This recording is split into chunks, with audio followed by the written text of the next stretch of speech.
The Lady of the Barge, and other stories. The Monkey's Paw. Without, the night was cold and wet, but in the small parlor of Laburnum Villa the blinds were drawn and the fire burned brightly. Father and son were at chess, the former, who possessed ideas about the game involving radical changes, putting his king into such sharp and unnecessary perils that it even provoked comment from the white-haired old lady knitting placidly by the fire. "Hark at the wind," said Mr. White, who, having seen a fatal mistake after it was too late, was amiably desirous of preventing his son from seeing it. "I'm listening," said the latter, grimly surveying the board as he stretched out his hand. "Jack, I should hardly think that he'd come tonight," said his father, with his hand poised over the board. "Mate," replied the son, "that's the worst of living so far out," bawled Mr. White, with sudden and unlooked-for violence. "Of all the beastly, slushy, out-of-the-way places to live in, this is the worst. Pathways a bog and the roads a torrent. I don't know what people are thinking about. I suppose because only 2 houses in the road are let, they think it doesn't matter." "Never mind, dear," said his wife soothingly. "Perhaps you'll win the next one." Mr. White looked up sharply, just in time to intercept a knowing glance between mother and son. The words died away on his lips, and he hid a guilty grin in his thin gray beard. "There he is," said Herbert White, as the gate banged to loudly and heavy footsteps came toward the door. The old man rose with hospitable haste, and opening the door, was heard condoling with the new arrival. The new arrival also condoled with himself, so that Mrs. White said, "Tut, tut," and coughed gently as her husband entered the room, followed by a tall, burly man, beady of eye and rubicund of visage. "Sergeant Major Morris," he said, introducing him. The sergeant major shook hands and, taking the proffered seat by the fire, watched contentedly while his host got out whiskey and tumblers and stood a small copper kettle on the fire. At the third glass his eyes got brighter, and he began to talk, the little family circle regarding with eager interest this visitor from distant parts, as he squared his broad shoulders in the chair and spoke of wild scenes and doughty deeds. "Of wars and plagues and strange peoples. 21 years of it," said Mr. White, nodding at his wife and son. "When he went away, he was a slip of a youth in the warehouse. Now look at him. He don't look to have taken much harm," said Mrs. White politely. "I'd like to go to India myself," said the old man, "just to look round a bit, you know." "Better where you are," said the sergeant major, shaking his head. He put down the empty glass and, sighing softly, shook it again. "I should like to see those old temples and fakirs and jugglers," said the old man. "What was that you started telling me the other day about a monkey's paw or something, Morris?" "Nothing," said the soldier hastily. "Leastways, nothing worth hearing." "Monkey's paw," said Mrs. White curiously. "Well, it's just a bit of what you might call magic, perhaps," said the sergeant major offhandedly. His 3 listeners leaned forward eagerly. The visitor absent-mindedly put his empty glass to his lips and then set it down again. His host filled it for him. "To look at," said the sergeant major, fumbling in his pocket, "it's just an ordinary little paw dried to a mummy." He took something out of his pocket and proffered it. Mrs. White drew back with a grimace, but her son, taking it, examined it curiously. "And what is there special about it?" inquired Mr. White as he took it from his son, and having examined it, placed it upon the table. "It had a spell put on it by an old fakir," said the sergeant major, "a very holy man. He wanted to show that fate ruled people's lives and that those who interfered with it did so to their sorrow. He put a spell on it so that 3 separate men could each have 3 wishes from it." His manner was so impressive that his hearers were conscious that their light laughter jarred somewhat. "Well, why don't you have 3, sir?" said Herbert White cleverly. The soldier regarded him in the way that middle age is wont to regard presumptuous youth. "I have," he said quietly, and his blotchy face whitened. "And did you really have the 3 wishes granted?" asked Mrs. White. "I did," said the sergeant major, and his glass tapped against his strong teeth. "And has anybody else wished?" persisted the old lady. "The first man had his 3 wishes." "Yes," was the reply. "I don't know what the first 2 were, but the third was for death. That's how I got the paw." His tones were so grave that a hush fell upon the group. "If you've had your 3 wishes, it's no good to you now then, Morris," said the old man at last. "What do you keep it for?" The soldier shook his head. "Fancy, I suppose," he said slowly.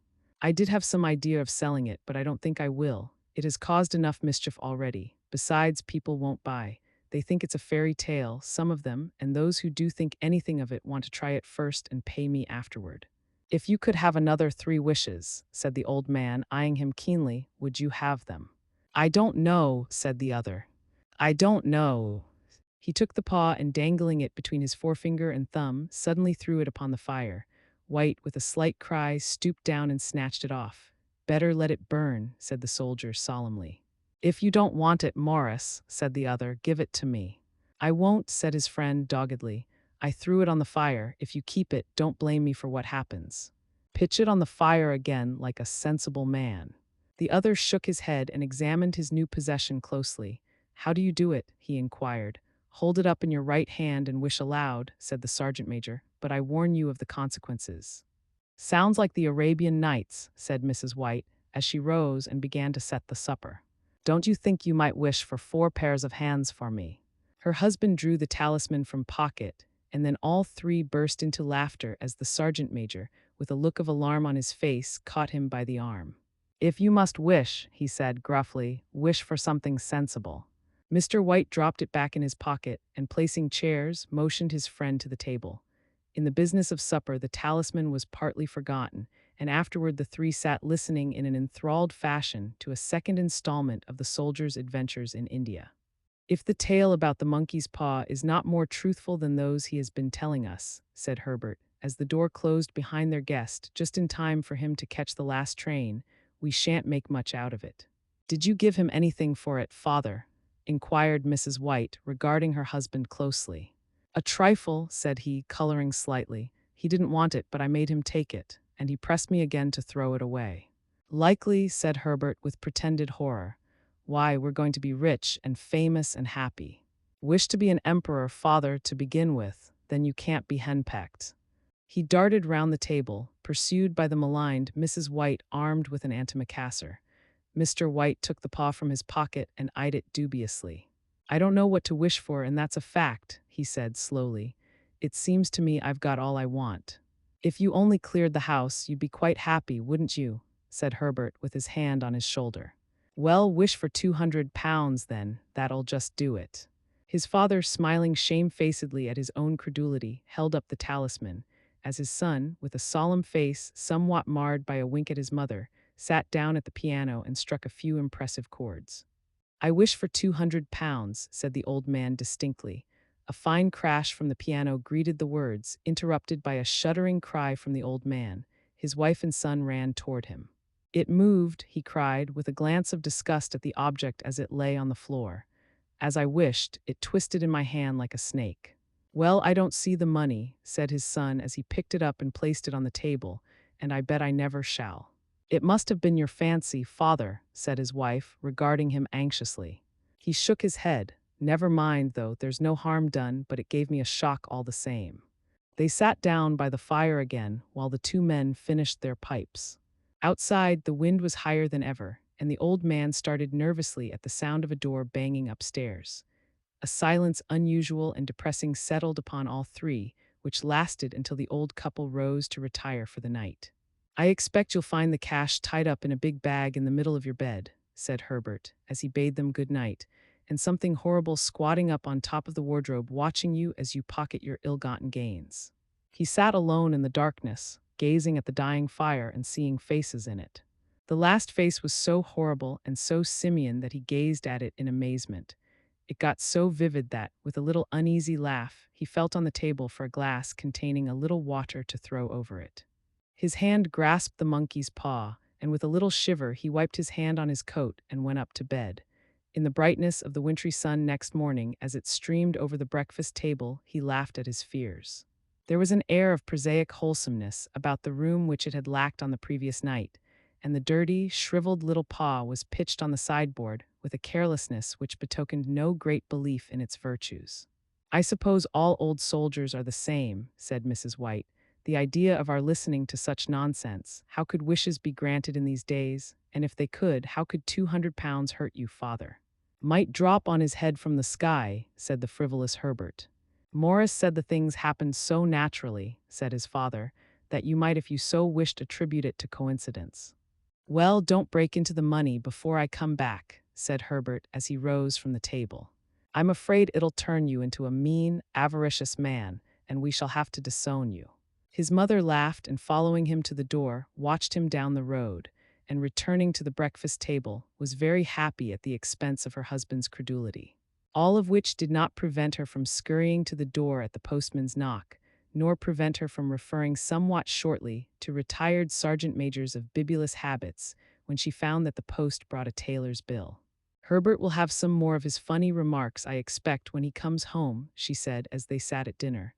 "I dare say," said Mr. White, pouring himself out some beer, "but for all that the thing moved in my hand." "That I'll swear to." "You thought it did," said the old lady soothingly. "I say it did," replied the other. "There was no thought about it. I had just what's the matter." His wife made no reply. She was watching the mysterious movements of a man outside, who, peering in an undecided fashion at the house, appeared to be trying to make up his mind to enter. In mental connection with the 200 pounds, she noticed that the stranger was well dressed and wore a silk hat of glossy newness. 3 times he paused at the gate and then walked on again. The 4th time he stood with his hand upon it, and then with sudden resolution flung it open and walked up the path.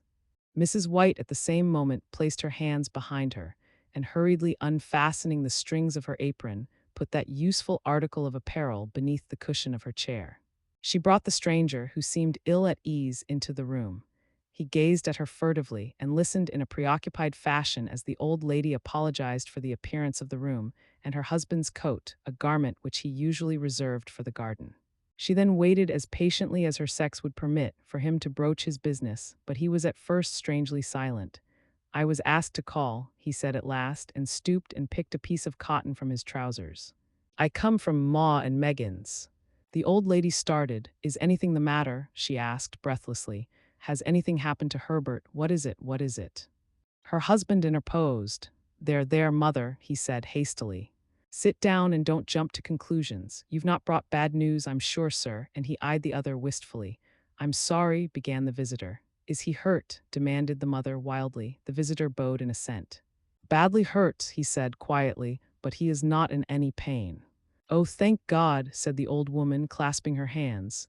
"Thank God for that, thank—" She broke off suddenly as the sinister meaning of the assurance dawned upon her, and she saw the awful confirmation of her fears in the other's averted face. She caught her breath and, turning to her slower-witted husband, laid her trembling old hand upon his. There was a long silence. "He was caught in the machinery," said the visitor at length in a low voice. "Caught in the machinery," repeated Mr. White in a dazed fashion. "Yes." He sat staring blankly out at the window, and taking his wife's hand between his own, pressed it as he had been wont to do in their old courting days nearly 40 years before. "He was the only one left to us," he said, turning gently to the visitor. "It is hard." The other coughed and, rising, walked slowly to the window. "The firm wished me to convey their sincere sympathy with you in your great loss," he said, without looking round. "I beg that you will understand I am only their servant and merely obeying orders." There was no reply. The old woman's face was white, her eyes staring and her breath inaudible. On the husband's face was a look such as his friend the sergeant might have carried into his first action. "I was to say that Ma and Megan's disclaim all responsibility," continued the other. "They admit no liability at all, but in consideration of your son's services, they wish to present you with a certain sum as compensation." Mr. White dropped his wife's hand, and rising to his feet, gazed with a look of horror at his visitor. His dry lips shaped the words, "How much?" 200 pounds was the answer. Unconscious of his wife's shriek, the old man smiled faintly, put out his hands like a sightless man, and dropped, a senseless heap, to the floor. In the huge new cemetery, some 2 miles distant, the old people buried their dead and came back to a house steeped in shadow and silence. It was all over so quickly that at first they could hardly realize it, and remained in a state of expectation as though of something else to happen, something else which was to lighten this load, too heavy for old hearts to bear. But the days passed, and expectation gave place to resignation, the hopeless resignation of the old, sometimes miscalled apathy. Sometimes they hardly exchanged a word, for now they had nothing to talk about, and their days were long to weariness. It was about a week after that the old man, waking suddenly in the night, stretched out his hand and found himself alone. The room was in darkness, and the sound of subdued weeping came from the window. He raised himself in bed and listened. "Come back," he said tenderly. "You will be cold." "It is colder for my son," said the old woman, and wept afresh. The sound of her sobs died away on his ears. The bed was warm and his eyes heavy with sleep. He dozed fitfully and then slept until a sudden wild cry from his wife awoke him with a start. "The paw," she cried wildly. "The monkey's paw." He started up in alarm. Where is it? What's the matter?" She came stumbling across the room toward him. "I want it," she said quietly. "You've not destroyed it." "It's in the parlor on the bracket," he replied, marveling. "Why?" She cried and laughed together and bending over, kissed his cheek. "I only just thought of it," she said hysterically. "Why didn't I think of it before? Why didn't you think of it?" "Think of what?" he questioned. "The other two wishes," she replied rapidly. "We've only had one." "Was not that enough?" he demanded fiercely. "No," she cried triumphantly. "We'll have one more. Go down and get it quickly and wish our boy alive again." The man sat up in bed and flung the bedclothes from his quaking limbs. "Good gods, you are mad," he cried aghast. "Get it," she panted. "Get it quickly and wish, oh my boy, my boy." Her husband struck a match and lit the candle. "Get back to bed," he said unsteadily. "You don't know what you are saying." "We had the first wish granted," said the old woman feverishly. "Why not the second?" "A coincidence," stammered the old man. "Go and get it and wish," cried his wife, quivering with excitement. The old man turned and regarded her, and his voice shook. "He has been dead 10 days, and besides I would not tell you else, but I could only recognize him by his clothing." "If he was too terrible for you to see then, how now?" "Bring him back," cried the old woman and dragged him toward the door. "Do you think I fear the child I have nursed?" He went down in the darkness and felt his way to the parlor and then to the mantelpiece. The talisman was in its place, and a horrible fear that the unspoken wish might bring his mutilated son before him ere he could escape from the room seized upon him, and he caught his breath as he found that he had lost the direction of the door. His brow cold with sweat, he felt his way round the table and groped along the wall until he found himself in the small passage with the unwholesome thing in his hand. Even his wife's face seemed changed as he entered the room. It was white and expectant, and to his fears seemed to have an unnatural look upon it. He was afraid of her. "Wish," she cried in a strong voice. "It is foolish and wicked," he faltered. "Wish," repeated his wife. He raised his hand. "I wish my son alive again." The talisman fell to the floor, and he regarded it fearfully. Then he sank trembling into a chair as the old woman, with burning eyes, walked to the window and raised the blind. He sat until he was chilled with the cold, glancing occasionally at the figure of the old woman peering through the window. The candle end, which had burned below the rim of the china candlestick, was throwing pulsating shadows on the ceiling and walls, until, with a flicker larger than the rest, it expired. The old man, with an unspeakable sense of relief at the failure of the talisman, crept back to his bed, and a minute or two afterward the old woman came silently and apathetically beside him. Neither spoke but lay silently listening to the ticking of the clock. A stair creaked and a squeaky mouse scurried noisily through the wall. The darkness was oppressive, and after lying for some time screwing up his courage, he took the box of matches and, striking one, went downstairs for a candle. At the foot of the stairs the match went out and he paused to strike another, and at the same moment a knock, so quiet and stealthy as to be scarcely audible, sounded on the front door. The matches fell from his hand and spilled in the passage. He stood motionless, his breath suspended until the knock was repeated. Then he turned and fled swiftly back to his room and closed the door behind him. A third knock sounded through the house. "What's that?" cried the old woman, starting up. "A rat," said the old man in shaking tones. "A rat. It passed me on the stairs." His wife sat up in bed listening. A loud knock resounded through the house. "It's Herbert," she screamed. "It's Herbert." She ran to the door, but her husband was before her and, catching her by the arm, held her tightly. "What are you going to do?" he whispered hoarsely. "It's my boy, it's Herbert," she cried, struggling mechanically.